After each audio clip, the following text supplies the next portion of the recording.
1er novembre, jour de la Toussaint, les chrétiens catholiques célèbrent tous les martyrs et saints de la chrétienté. Dans ce journal, on fera un tour dans les églises et paroisses du district d'Abidjan. Abradinou n'a plus de bac. Les populations de ce village situé en bordure du fleuve Komoué dans le département de Bétié sont confrontées de ce fait à plusieurs difficultés. Pour votre éphéméride, ce soir, cap sur la Maison Blanche. C'est le 1er novembre 1800 que fut inaugurée la résidence officielle du président des États-Unis. Bonsoir à tous et merci de vous informer sur RTI 2. Nous sommes aujourd'hui le 1er novembre, jour de la Toussaint. Les chrétiens catholiques célèbrent tous les martyrs et saints de la chrétienté, connus et inconnus. Notre équipe de reportage a sillonné plusieurs communes du district d'Abidjan. Dans les églises et paroisses, les fidèles ont prié dans la ferveur. Malika Koulibaly.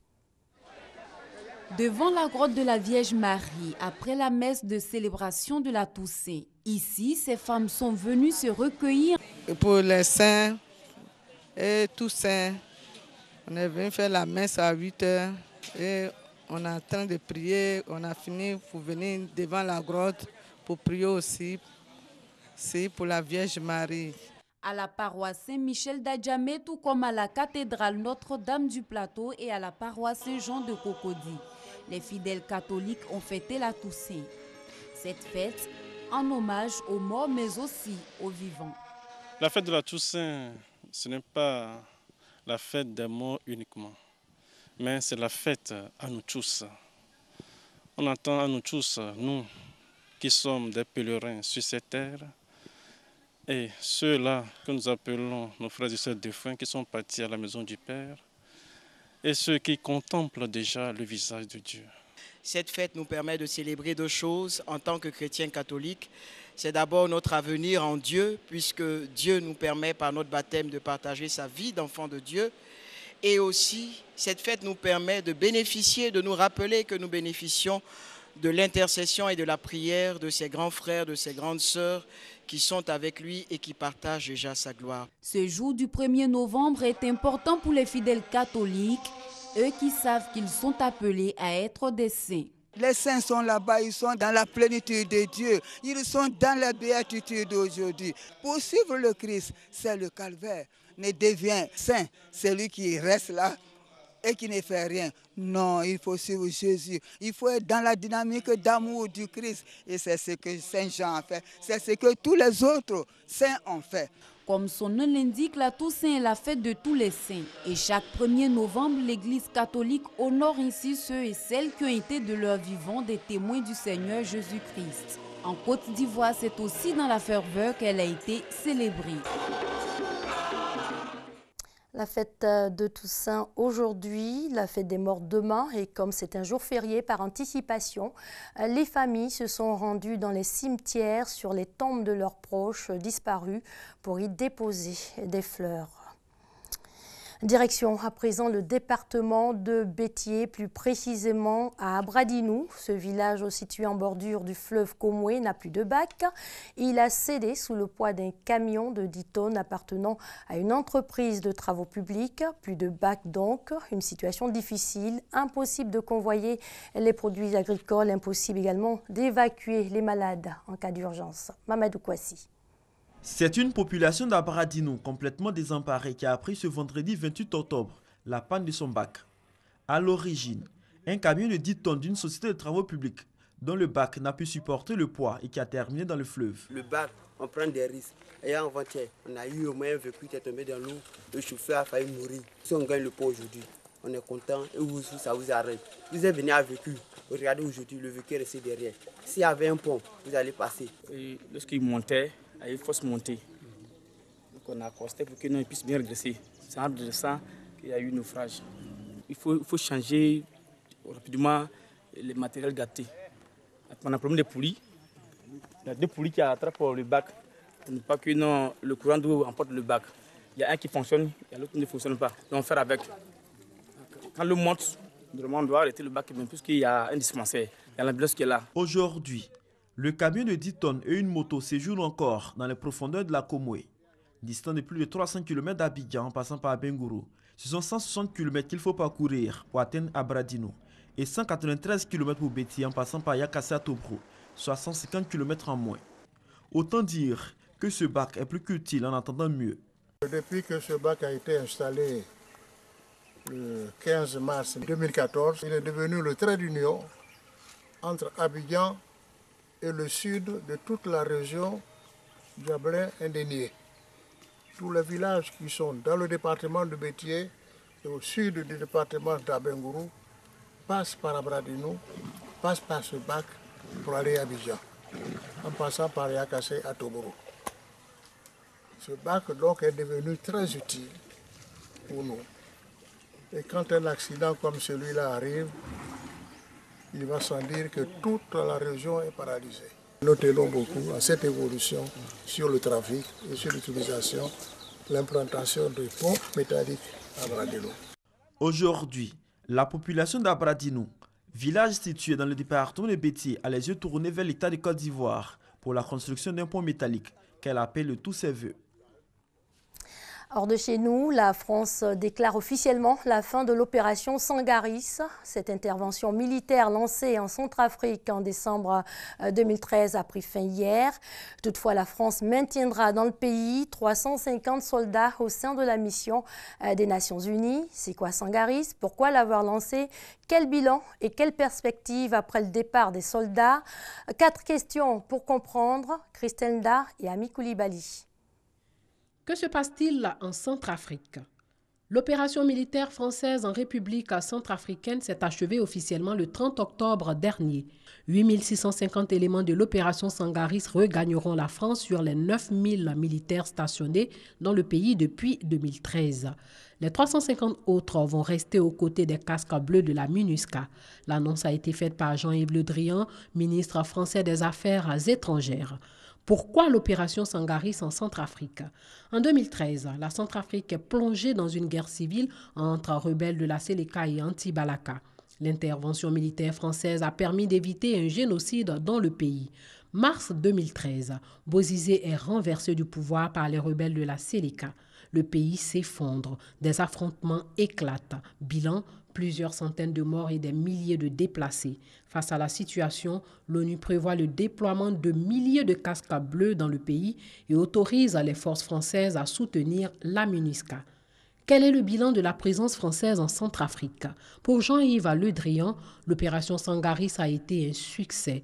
Selon le ministre français des Affaires étrangères, elle a permis d'éviter des massacres de masse. Elle a aussi permis un processus de réconciliation intercommunautaire, la reconstitution de l'État centrafricain, l'organisation des élections présidentielles et législatives.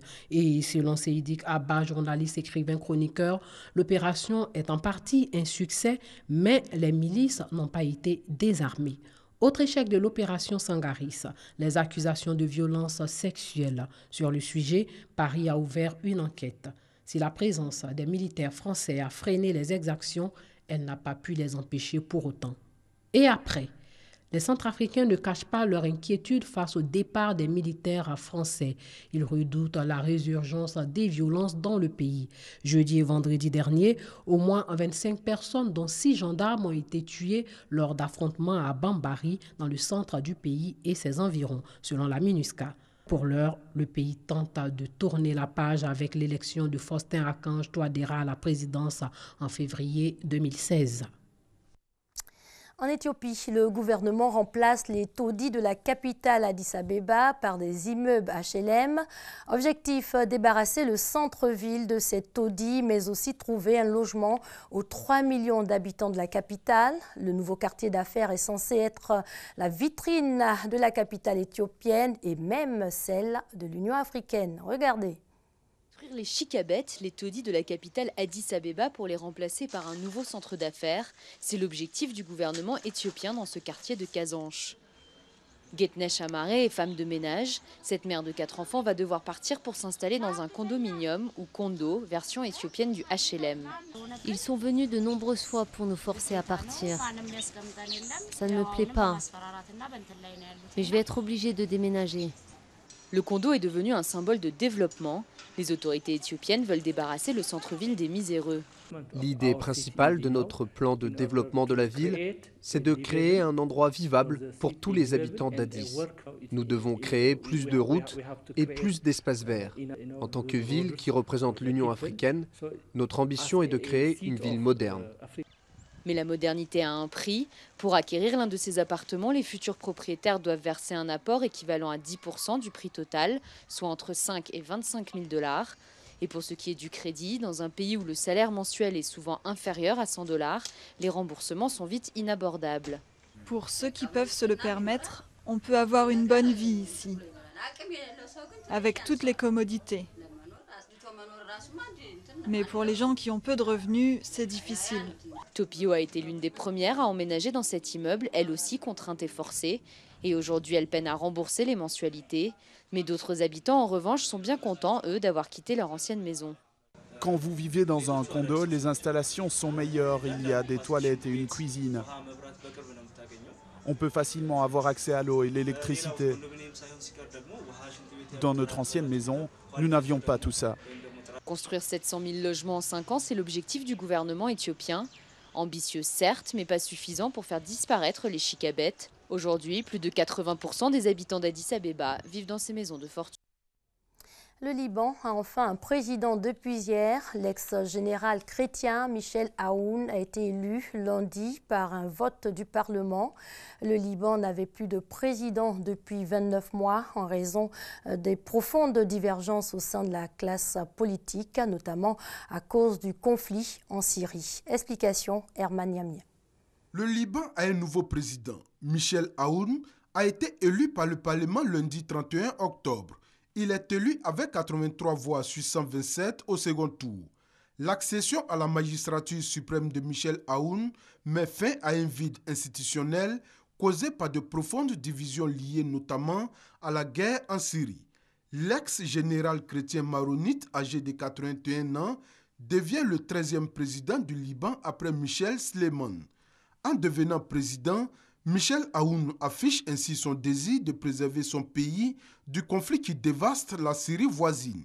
Il a été élu grâce à l'appui de deux de ses adversaires politiques, le chef chrétien maronite des forces libanaises FL, Sami Jarjah, et l'ancien premier ministre musulman sunnite Saad Hariri.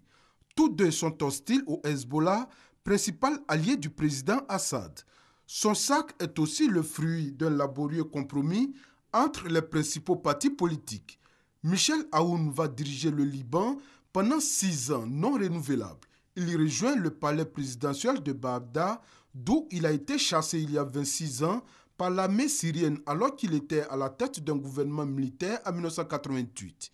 Michel Aoun se réfugie alors à Paris où il restera 15 ans et va fonder le courant patriotique libre hostile à la Syrie. En 2005, il rentre au Liban en remportant 21 sièges sur 128. Plusieurs défis attendent le 13e président libanais, notamment la question des millions de réfugiés syriens au Liban, la nécessité d'entreprendre des réformes économiques drastiques et la corruption qui mine le pays. Michel Aoun va commencer ses consultations mercredi. Le nom du Premier ministre sera connu jeudi. Pour votre éphéméride, l'on va s'intéresser ce soir à la Maison-Blanche. C'est la résidence officielle du président des États-Unis. Elle est située à Washington. Son actuel résident est Barack Obama, 44e président des États-Unis. Le premier locataire de cette bâtisse construite entre 1792 et 1800 par des esclaves fut John Adams, deuxième président des États-Unis. Il y séjourna dès son inauguration en 1800. C'était un 1er novembre. La Maison-Blanche est la résidence officielle et le bureau du président des États-Unis. Elle se situe 1600 Pennsylvania Avenue à Washington. Ce bâtiment est blanc. Sa grande particularité, elle est le lieu de travail et de réception de tous les présidents américains depuis John Adams, président des États-Unis, qui y entra en 1800. La Maison-Blanche à Washington accueille son premier locataire, le président John Adams, alors que la construction n'est pas achevée. Mais une fois les lieux occupés, la White House subira de nombreuses modifications. Reconstruction suite à des incendies en 1814 et 1929, puis réaménagement fonctionnel par les présidents successifs ou encore travaux d'extension avec notamment la construction de l'aile ouest en 1901 et de l'aile est en 1942. Notons qu'en 1789, après son investiture, le premier président George Washington avait occupé d'abord des hôtels particuliers avant la construction de la nouvelle capitale fédérale, Washington. Il occupera l'hôtel de Market Street de novembre 1790 à mars 1797, en y apportant des modifications qui influenceront la nouvelle Maison-Blanche. C'est la fin de cette édition. Excellente soirée sur les antennes de l'RTI, la marque du service public.